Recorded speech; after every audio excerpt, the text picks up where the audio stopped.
अभिनंदन श्रोतागण। आइए आज सुनते हैं कहानी भाभी, इस्मत चुगताई जी के द्वारा लिखी हुई। हमारे समाज में आज भी स्त्रियों की वही दशा है जो आज से पहले थी। आज भी स्त्रियां पूरी तरह स्वतंत्र नहीं है। कभी परिवार, कभी समाज, कभी रिश्तों के नाम पर उनका शोषण होता रहा है। एक स्त्री पुरुष की खुशी के लिए अपने आप को उसके मन मुताबिक ढाल लेती है, परंतु एक पुरुष कभी ऐसा नहीं करता। ध्यान रखना, आदमी का मन बड़ा खतरनाक होता है। वह संन्यास में भी संसार खोज लेता है। ऐसे पुरुषों की सोच को उजागर करती है हमारी ये कहानी। भाभी ब्याह कर आई थी तो मुश्किल से 15 बरस की होंगी। बड़वार भी तो पूरी नहीं हुई थी। भैया की सूरत ऐसी लरसती थी जैसे कसाई से बकरी, मगर साल भर के अंदर ही वो जैसे मुंह बंद कली से खिलकर फूल बन गई।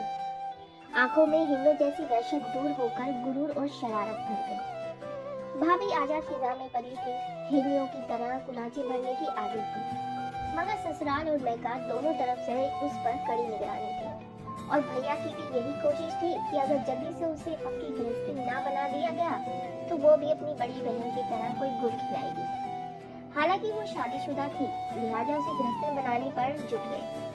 4-5 साल के अंदर भाभी को खिसाकर वाकई सबने गृहस्थी बना दिया। 2-3 बच्चों की माँ बनकर भद्दी और खुश हो गई। अम्मा उसे खूब मुर्गी का शोरबा, गोल सटोरी खिलाती, भैया टॉनिक पिलाती और हर बच्चे के बाद वो 10-15 पौंड बढ़ जाती। आहिस्ता आहिस्ता उसने बनना संवरना छोड़ ही दिया। भैया को लिपस्टिक से नफरत थी। आंखों में मनो काजल और मस्कारा देखकर वो चिढ़ जाते। भैया को बस गुलाबी रंग पसंद था या फिर लाल। भाभी ज्यादातर गुलाबी या सुर्खी कपड़े पहना करती थी। गुलाबी साड़ी पर सुर्ख ब्लाउज या कभी गुलाबी के साथ हल्का गहरा गुलाबी। शादी के वक्त उसके बाल कटे हुए थे, मगर दुल्हन बनाते वक्त ऐसे तेल चिपड़ कर बांधे गए थे कि पता ही नहीं चलता था कि वो परकटी मीन है। अब उसके बाल तो बढ़ गए थे, मगर पैर दर पैर बच्चे होने की वजह से वो जरा गंजी सी हो गई थी।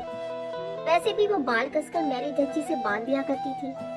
उसके मियाँ को वो मैरी कुचली ऐसी ही बड़ी प्यारी लगती थी, और मैं के ससुराल वाले भी उसकी सादगी को देखकर उसकी तारीफों के गुण गाते थे। भाभी थी बड़ी प्यारी सी, सुगर नक्श, मक्खन जैसी रंगत, सुडोल हाथ पांव, मगर उसने इस बुरी तरह से अपने आप को ढीला छोड़ दिया था कि खमीर आटे की तरह बह गई थी। उफ, भैया को चैन और स्कर्ट से कैसी नफरत थी। उन्हें ये नए फैशन की बदन पर चिपकी हुई कमीज से भी बड़ी घिन आती थी। तंग मोरी की सलवारों से तो वो ऐसे जलते थे कि तौबा। खैर, भाभी बेचारी तो सलवार कमीज के काबिल रह ही नहीं गई थी। वो तो बस ज्यादातर ब्लाउज और पेटीकोट पर ड्रेसिंग गाउन चढ़ाई घूमा करती। कोई जान पहचान वाला आ जाता तो भी बेतकल्लुफी से वहीं अपना नेशनल ड्रेस पहने रहती। कोई औपचारिक मेहमान आता तो अमूमन वो अंदर ही बच्चों से सर मारा करती। जो कभी बाहर जाना पड़ता तो लिथड़ी हुई सी साड़ी लपेट लेती। वो गृहस्थन थी, बथी और चहेती थी। उसे बन संवर कर किसी को लुभाने की क्या जरूरत थी। और भाभी शायद यूं ही गोडर बनी अधेड़ और बूढ़ी हो जाती। बहू में ब्याह कर लाती जो सुबह उठकर उसे झुककर सलाम करती, गोद में पोता खिलाने को देती, मगर खुदा को कुछ और ही मंजूर था। शाम का वक्त था, हम सब लॉन में बैठे चाय पी रहे थे। भाभी पापड़ तलने बावर्ची खाने में गई थी। बावर्ची ने पापड़ लाल कर दिए। भैया को बादामी पापड़ भाते थे। उन्होंने प्यार से भाभी की तरफ देखा और वह झट उठकर पापड़ तलने चली गई। हम लोग मजे से चाय पीते रहे। धाई से फुटबॉल आकर ऐन भैया की प्याली पर पड़ी। हम सब उछल पड़े। भैया मारे गुस्से से भल्ला उठे। कौन पाजी है? उन्होंने जिधर से गेंद आई थी उधर मुंह करके डांटा। बिखरे हुए बालों को गोल मोल सर और बड़ी बड़ी आंखें ऊपर से झांकी। एक छलांग में भैया मुंडेर पर थे और मुजरिम के बाल उनकी गिरफ्त में। ओह! एक चीख गूंजी और दूसरे लम्हे भैया ऐसे उछलकर अलग हो गए जैसे उन्होंने बिच्छू के डंक पर हाथ डाल दिया या अंगारा पकड़ लिया हो। Sorry, I am very sorry, वो हकला रहे थे। हम सब दौड़ कर गए। देखा तो मुंडेर की उस तरफ एक दुबली नागिन सी लड़की, सफेद ड्रेन टाइप और नींबू के रंग का स्लीवलेस ब्लाउज पहने, अपने बालों में पतली पतली उंगलियां फेर कर खिसियानी हंसी हंस रही थी। और फिर हम सब हंसने लगे। भाभी पापड़ों की प्लेट लिए अंदर से निकली और बगैर कुछ पूछे ये समझकर हंसने लगी कि जरूर कोई हंसने की बात हुई होगी। उसका ढीला ढाला पेट हंसने से फुदकने लगा, और जब उसे मालूम हुआ कि भैया ने शबनम को लड़का समझकर उसके बाल पकड़ लिए तो और भी जोर जोर से कह कह लगाने लगी कि कई पापड़ के टुकड़े घास पर बिखर गए। शबनम ने बताया कि वो उसी दिन अपने चाचा खालिद जमील के यहाँ आई है। अकेले जी घबराया तो फुटबॉल ही लुढ़काने लगी जो इत्फाकन भैया की प्याली पर आ कूदी। शबनम भैया को अपनी तीखी मस्कारा लगी आंखों से घूर रही थी। भैया मंत्रमुग्ध सन्नाटे में उसे ताक रहे थे। एक करंट उन दोनों के दरमियान दौड़ रहा था। भाभी इस करंट से कटी हुई जैसे कोसों दूर खड़ी थी। उसका फुदकता हुआ पेट सहम कर रुक गया। हंसी ने उसके होठों पर लटखड़ाकर दम तोड़ दिया। उसके हाथ ढीले हो गए, प्लेट के पापड़ घास पर टिकने लगे। फिर एकदम वो दोनों जाग पड़े और ख्वाबों की दुनिया से लौट आए। शबनम फुदक कर मुंडेर पर चढ़ गई। आइए चाय पी लीजिए, मेरी ठहरी हुई फिजा को धक्का देकर आगे खिसकाया। एक लचक के साथ शबनम ने अपने पैर मुंडेर के उस पार से इस पार झुलाए। शबनम का रंग पिघले हुए सोने की तरह लो दे रहा था। उसके बाल स्याह बोरे थे, मगर आंखें जैसे स्याह कटोरियों में किसी ने शहद भर दिया हो। नींबू के रंग के ब्लाउज का गला बहुत गहरा था।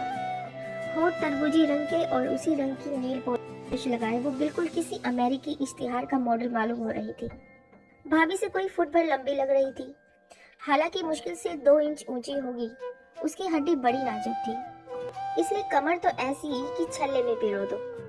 भैया कुछ गुमसुम से बैठे थे। भाभी उन्हें कुछ ऐसे ताक रही थी जैसे बिल्ली पर तोलते हुए परिंदे को घूरती है कि जैसे ही फड़फड़ाए बढ़कर दबोच ले। उसका चेहरा तमतमा रहा था, होठ भिजे हुए थे, नथुने फड़फड़ा रहे थे। इतने में मुन्ना आकर उसकी पीठ पर धम से कूदा। वो हमेशा उसकी पीठ पर ऐसे ही कूदा करता था जैसे वो गुदगुदा सा तकिया हो। भाभी हमेशा ही हंस दिया करती थी, मगर आज उसने चटाक चटाक 2-4 चांटे चढ़ दिए। शबनम परेशान हो गई। अरे अरे रोकिए ना, उसने भैया का हाथ छूकर कहा। बड़ी गुस्सावार है आपकी मम्मी, उसने मेरी तरफ मुंह फेर कर कहा। इंट्रोडक्शन कराना हमारी सोसाइटी में बहुत कम हुआ करता है, और फिर भाभी का किसी से इंट्रोडक्शन कराना अजीब सा लगता था। वो तो सूरत से ही घर की ब लगती थी। शबनम की बात पर हम सब कह कहा मारकर हंस पड़े। भाभी मुंडे का हाथ पकड़कर घसीटती हुई अंदर चल दी। अरे ये तो हमारी भाभी है, मैंने भाभी को धम धम जाते हुए देखकर कहा। भाभी? शबनम हैरत जदा होकर बोली। इनकी भैया की बीवी? ओह, उसने संजीदगी से अपनी नजरें झुका ली। मैं समझी, उसने बात अधूरी छोड़ दी। भाभी की उम्र 23 साल है, मैंने वजाहत की। मगर डोंट बी सिली, शबनम हंसी। भैया भी उठकर चल दिए। खुदा की कसम। ओह जहालत नहीं, भाभी ने मार्टे से 15 साल की उम्र में सीनियर कैम्ब्रिज किया था। तुम्हारा मतलब है ये मुझसे 3 साल छोटी है? मैं 26 साल की हूँ। तब तो कतई छोटी है। उफ, और मैं समझी वो तुम्हारी मम्मी है। दरअसल मेरी आंखें कमजोर है, मगर मुझे एनेक से नफरत है। बुरा लगा होगा उन्हें। नहीं, भाभी को कुछ बुरा नहीं लगता। बेचारी। कौन भाभी? ना जाने मैंने क्यों कहा। भैया अपनी बीवी पर जान देते हैं, सफिया ने बतौर वकील कहा। बेचारी की बहुत बचपन में शादी कर दी गई होगी, 25-26 साल के थे। मगर मुझे तो मालूम भी ना था कि 20वीं सदी में बगैर देखे शादियां होती हैं। शबनम ने हिकारत से मुस्कुराकर कहा। तुम्हारा हर अंदाजा गलत निकल रहा है। भैया ने भाभी को देखकर बेहद पसंद कर लिया था, तब शादी हुई थी। मगर जब वो कमल के फूल जैसी नाजुक और हसीन थी। फिर क्या हो गया शादी के बाद? होता क्या, भाभी अपने घर की मलिका है, बच्चों की मलिका है, कोई फिल्म एक्ट्रेस तो नहीं है। दूसरे भैया को सूखी मारी लड़कियों से घिन आती है। मैंने जानकर शबनम को चोट दी, वो बेवकूफ ना थी। भाई चाहे कोई मुझसे प्यार करे या ना करे, मैं तो किसी को खुश करने के लिए हाथी का बच्चा कभी ना बनूं। और मुआफ करना, तुम्हारी भाभी कभी बहुत खूबसूरत होंगी, मगर अब तो उफ, आपका नजरिया भैया से अलग है।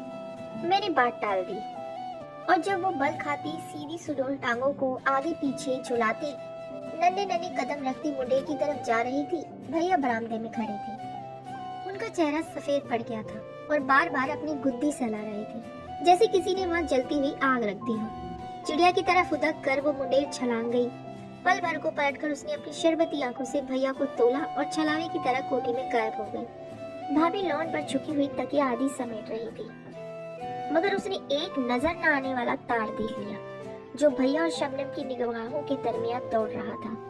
एक दिन मैंने खिड़की में से देखा, शबनम फूला हुआ स्कर्ट और सफेद खुले गले का ब्लाउज पहने पप्पू के साथ सांबा नाच रही थी।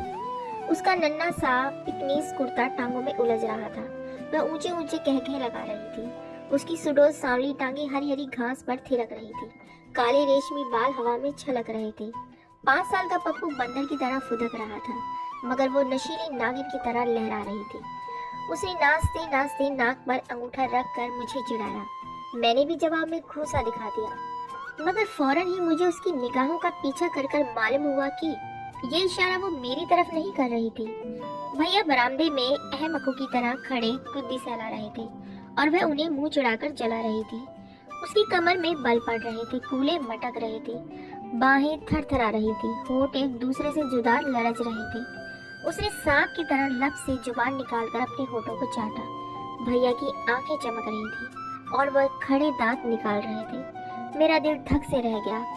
भाभी गोदाम में अनाज तुलवाकर बावर्ची को दे रही थी। शबनम की बच्ची, मैंने दिल में सोचा, मगर गुस्सा मुझे भैया पर भी आया। उन्हें दांत निकालने की क्या जरूरत थी? इन्हें तो शबनम जैसे कांटों से नफरत थी। इन्हें तो अंग्रेजी नाचों से घिन आती थी। फिर वो क्यों खड़े उसे ताक रहे थे? और ऐसी भी क्या बेसुधी कि उनका जिस्म संभा की ताल पर ललच रहा था और उन्हें खबर न थी। इतने में बॉय चाय की ट्रे लेकर लोन पर आ गया। भैया ने हम सबको आवाज दी और बॉय से कहा भाभी को भेज दे। रसमन शबनम को भी बुलावा देना पड़ा। मेरा तो जी चाह रहा था कतई उसकी तरफ से मुंह फेरकर बैठ जाऊं, मगर जब वो मुन्ने को पद्दे पर चढ़ाए मुंडेर फलांग कर आई तो ना जाने कि मुझे वो कतई मासूम लगी।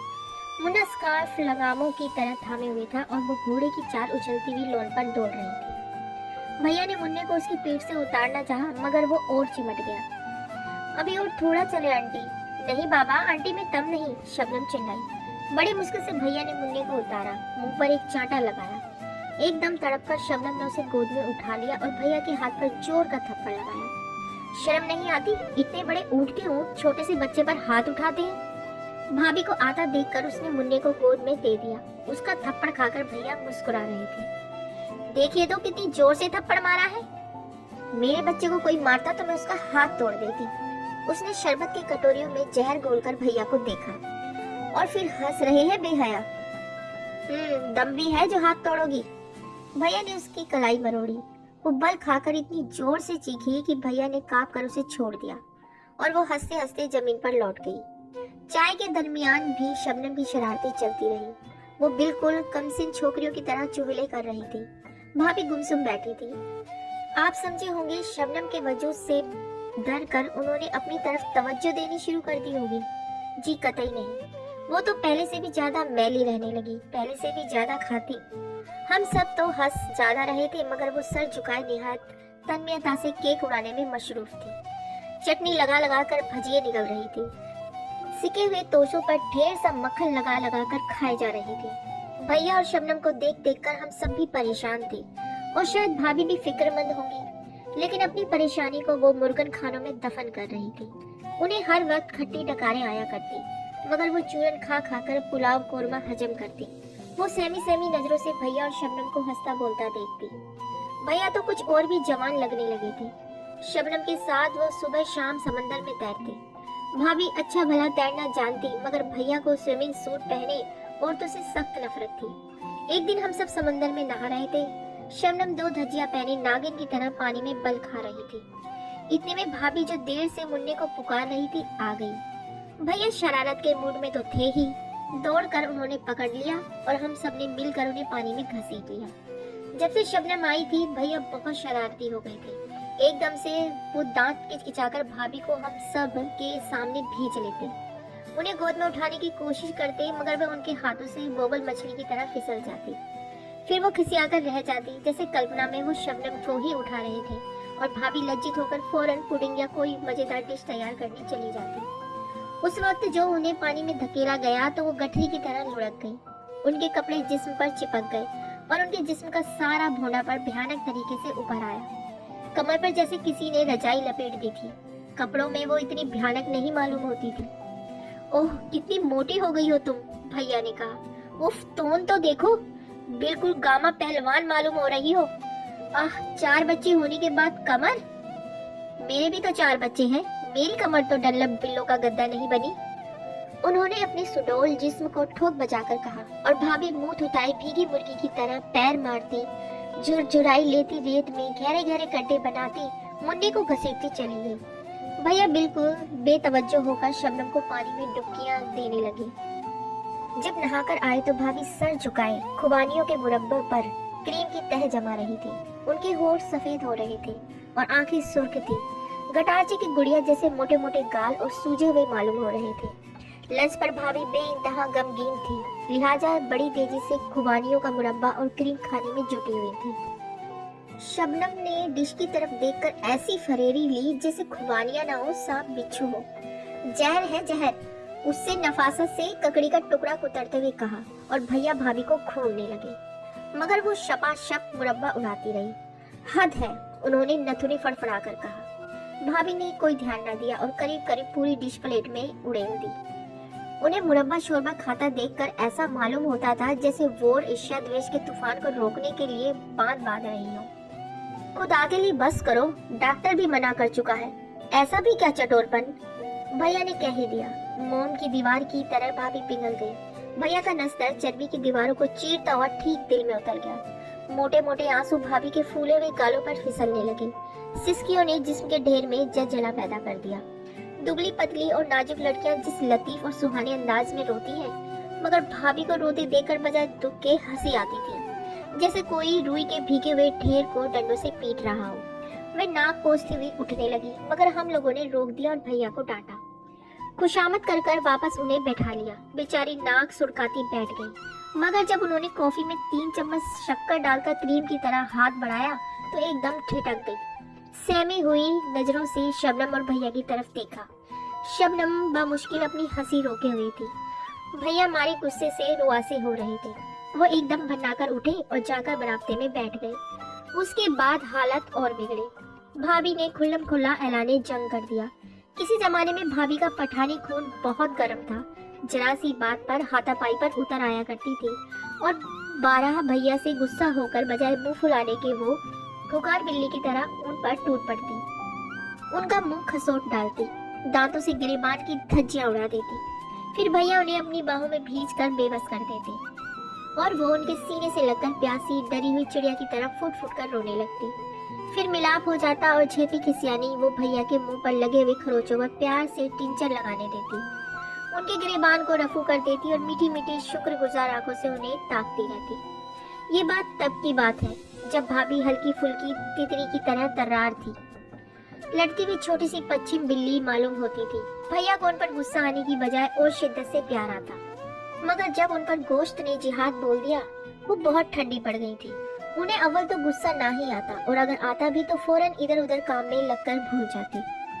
उस दिन उन्होंने अपनी भारी भरकम डेढ़ डोर को भूलकर भैया पर हमला कर दिया। भैया सिर्फ उनके बोझ से धक्का खाकर दीवार से जा चिपके। रुई के गट्ठर को यूं लुढ़कते देखकर उन्हें सख्त घिन आई। ना गुस्सा हुए ना बिगड़े, शशलमदा उदास सर झुकाए कमरे से निकल गए। भाभी वहीं पसर कर रोने लगी। बात और बड़ी और एक दिन भैया के साले आकर भाभी को ले गए। तो फिर भाभी को चचा जाट भाई थे। भैया उस वक्त शबनम के साथ क्रिकेट का मैच देखने गए हुए थे। तो फिर ने शाम तक उनका इंतजार किया। वो ना आए तो मजबूरन भाभी और बच्चों का सामान तैयार किया। जाने से पहले भैया घड़ी भर को खड़े खड़े आए। दिल्ली के मकान मैंने इनके मेहर में दिए। उन्होंने रुखाई से तुफेल से कहा। मेहर? भाभी थर थर कांपने लगी। हाँ, तलाक के कागजात वकील के जरिए पहुंच जाएंगे। मगर तलाक का क्या जिक्र है? इसमें बेहतरी है। मगर बच्चे? ये चाहे तो उन्हें ले जाए, वरना मैंने बोर्डिंग में इंतजाम कर दिया है। एक चीख मारकर भाभी भैया पर झपटी, मगर उन्हें खसोटने की हिम्मत ना हुई, सहम कर ठिठक गई। और फिर भाभी ने अपने नारीत्व की पूरी तरह से बेआबरूई करवा डाली। वो भैया के पैरों में लौट गई, नाक तक रगड़ डाली। तुम मुझसे शादी कर लो, मैं कुछ ना कहूंगी, मगर खुदा के लिए मुझे तलाक ना दो। मैं यूं ही जिंदगी गुजार दूंगी, मुझे कोई शिकायत ना होगी। मगर भैया ने नफरत से भाभी के थुल-थुल करते जिस्म को देखा और मुंह मोड़ लिया। मैं तलाक दे चुका, अब क्या हो सकता है? मगर भाभी को कौन समझाता, वो बिलबिलाई चली गई। बेवकूफ, तुफेल ने एक ही झटके में भाभी को जमीन से उठा लिया। गधी कहीं की, चल उठ, और वह उसे घसीटते हुए ले गए। क्या दर्दनाक समा था। फूट फूट कर रोने में हम भाभी का साथ दे रहे थे। अम्मा खामोश एक एक का मुंह ताक रही थी। अब्बा की मौत के बाद उनके घर में कोई हैसियत नहीं रह गई थी। भैया खुद मुख्तार थे, बल्कि हम सब सरपरस्त थे। अम्मा उन्हें बहुत समझाकर हार चुकी थी। उन्हें इस दिन की अच्छी तरह खबर थी, मगर क्या कर सकती थी। भाभी चली गई। फिजा ऐसी खराब हो गई थी कि भैया और शबनम भी शादी के बाद हिल स्टेशन पर चले गए। 7-8 साल गुजर गए, कुछ ठीक अंदाजा नहीं। हम सब अपने अपने घरों की हुई। अम्मा का इंतकाल हो गया, आशियाना उजड़ गया, भरा हुआ घर सुनसान हो गया, सब इधर उधर उड़ गए। 7-8 साल आंख झपकते ना जाने कहाँ गुम हो गए। कभी साल 2 साल में भैया की कोई खैर खबर मिल जाती। वो ज्यादातर हिंदुस्तान से बाहर मुल्कों की चक फेरियों में उलझे रहे। मगर जब उनका खत आया कि वो मुंबई आ रहे हैं, तो भूला बिसरा बचपन फिर से जाग उठा। भैया ट्रेन से उतरे तो हम दोनों बच्चों की तरह लिपट गए। शबनम मुझे कभी नजर न आई। उनका सामान उतर रहा था। जैसे ही भैया से उसकी खैरियत पूछने को मुड़ी, ढब से एक वजनी हाथ मेरी पीठ पर पड़ा और कई मन का गर्म गर्म गोश्त का पहाड़ मुझसे लिपट गया। भाभी, मैंने प्लेटफॉर्म से नीचे गिरने से बचने के लिए खिड़की में झूल कर कहा। जिंदगी में मैंने शबनम को कभी भाभी नहीं कहा था। वो लगती भी तो शबनम ही थी, लेकिन आज मेरे मुंह से बेख्तियार भाभी निकल गया। शबनम की फुहार उन चंद सालों में गोश्त और पोश्त का लौंडा सा कैसे बन गई। मैंने भैया की तरफ देखा। वो वैसे ही दराज कद और छरहरे थे। एक तोला गोश्त न इधर न उधर। जब भैया ने शबनम से शादी की तो सभी ने कहा था, शबनम आजाद लड़की है, पक्की उम्र की है। भाभी, तो ये मैंने शहजाद को हमेशा भाभी ही कहा। हाँ, तो शहजाद भोली और कमसीन थी, भैया के काबू में आ गई। ये नागिन इन्हें डस कर बेसुध कर देगी, इन्हें मजा चखाएगी। मगर मजा तो लहरों को सिर्फ चट्टान ही चखा सकती है। बच्चे बोर्डिंग में है, छुट्टी नहीं थी उनकी। शबनम ने खट्टी डकारों भरी सांस मेरी गर्दन पर छोड़कर कहा, और मैं हैरत से उस गोश्त के ढेर में उस शबनम को, फुहार को ढूंढ रही थी जिसने शहजाद की प्यार की आग को बुझाकर भैया के कलेजे में नई आग भड़का दी थी। मगर ये क्या, उस आग में भस्म हो जाने से भैया तो और भी सच्चे सोने की तरह तपकर निखर आए थे। आग खुद अपनी तपिश में भस्म होकर राख का ढेर बन गई थी। भाभी तो मक्खन का ढेर थी, मगर शबनम तो झुलसी हुई टसियाली राख थी। उसका सांवला कुंदनी रंग मरी हुई छिपकली की पेट की तरह और जर्द हो चुका था। वो शरबत घुली हुई आंखें गंदली और बेरोनक हो गई थी। पतली नागिन जैसी लचकती हुई कमर का कहीं दूर तक पता न था। वो मुस्तलिक तौर पर हमीला मालूम होती थी। वो नाजुक नाजुक लचकीली शाखों जैसे बाहें मुग्दर की तरह हो गई थी। उसके चेहरे पर पहले से ज्यादा पाउडर थुपा हुआ था। आंखें मस्कारा से लिथड़ी हुई थी। भवें शायद गलती से ज्यादा नुच गई थी, जब भी इतनी गहरी पेंसिल घिसनी पड़ी थी। भैया रिट्स में ठहरे। रात को डिनर पर हम वहीं पहुंच गए। कैमरे अपने पूरे शबाब पर था। मिस्री हसीना अपनी छाती जैसे पेट को मरोड़िया दे रही थी। उसके कूले दायरों में लचक रहे थे। सुडोल मरमरी बाजू हवा में थरथरा रहे थे। बारीक शिफोन में से उसकी रुपहली टांगे हाथी दांत के तराशे हुए स्तूनों की तरह फड़क रही थी। भैया की भूखी आंखें उसके जिस्म पर बिच्छू की तरह डंक रेंग रही थी। वो बार बार अपनी गुद्दी पर अनजानी चोट सहला रहे थे। भाभी, जो कभी शबनम थी, मिस्री रक्काशा की तरह लहराई हुई बिजली थी, जो एक दिन भैया के होशो हवास पर गिरी थी, आज रेत के ढेर की तरह भसकी बैठी थी। उसके मोटे मोटे गाल खून की कमी, मुस्तलिक स्याही, बदहजमी की वजह से पीलेपन और अग्रसर हो रहे थे। नियॉन लाइट्स की रोशनी में उसका रंग देखकर ऐसा मालूम हो रहा था जैसे किसी अनजाने नाग ने उसे डस लिया हो। मिस्री रकासा के कूले तूफान मचा रहे थे और भैया के दिल की नाव उस भंवर में चक फेरियां खा रही थी। 5 बच्चों की मां शबनम, जो अब भाभी बन चुकी थी, सहमी सहमी नजरों से उन्हें ताक रही थी। ध्यान बटाने के लिए वह तेजी से भुना हुआ मुर्ग हड़प रही थी। ऑर्केस्ट्रा ने एक भरपूर सांस खींची। साज कराहे, ड्रम का दिल गूंज उठा। मिस्री रकासा की कमर ने आखिरी झकोले लिए और निढाल होकर मरमरी फर्श पर फैल गई। हॉल तालियों से गूंज रहा था। शबनम की आंखें भैया को ढूंढ रही थी। बैरात तरोताजा रस भरी और क्रीम का जग लेकर आया। बेख्याली में शबनम ने प्याला रस भरी से भर लिया। उसके हाथ लरज रहे थे। आंखें चोट खाई हुई हिरनियों की तरह परेशान चौकड़ियां भर रही थी। भीड़ भाड़ से दूर हल्की अंधेरी बालकनी में भैया खड़े मिस्री रकासा का सिगरेट सुलगा रहे थे। उनकी रसमयी निगाहें रकासा की नशीली आंखों से उलझ रही थी। शबनम का रंग उड़ा हुआ था और वो एक उबड़ खाबड़ पहाड़ की तरह गुमसुम बैठी थी। शबनम को अपनी तरफ ताकता देखकर भैया रकासा का बाजू थामे अपनी मेज पर लौट आए और हमारा तारुफ कराया। मेरी बहन, उन्होंने मेरी तरफ इशारा किया। रकासा ने लचक कर मेरे वजूद को मान लिया। मेरी बेगम, उन्होंने ड्रामाई अंदाज में कहा, जैसे कोई मैदानी जंग में खाया हुआ जख्म किसी को दिखा रहा हो। रकासा स्तब्ध रह गई, जैसे उनकी जीवन संगनी को नहीं, खुद उनकी लाश को खून में लथपथ देख लिया हो। वो भयभीत होकर शबनम को घूरने लगी। फिर उसने अपने कलेजे की सारी ममता अपनी आंखों में समोकर भैया की तरफ देखा। उसकी एक नजर में लाखों फसाने पोशीदा थी।